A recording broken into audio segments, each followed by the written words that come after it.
Кандыктаашон төөгүлүк. Биздин төөгүбүз сары шашын жүлүлгөсү эле сырый харзаалык.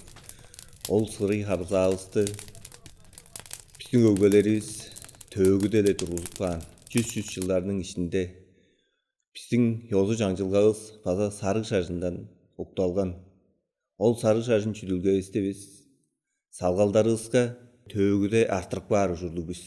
Тыл домаабыз, шашын жүлүлгөбүз, йозу жаңжылыбыз бизге эң эле жок, биздин үндесинибиз болсо ол.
Benedicto Rai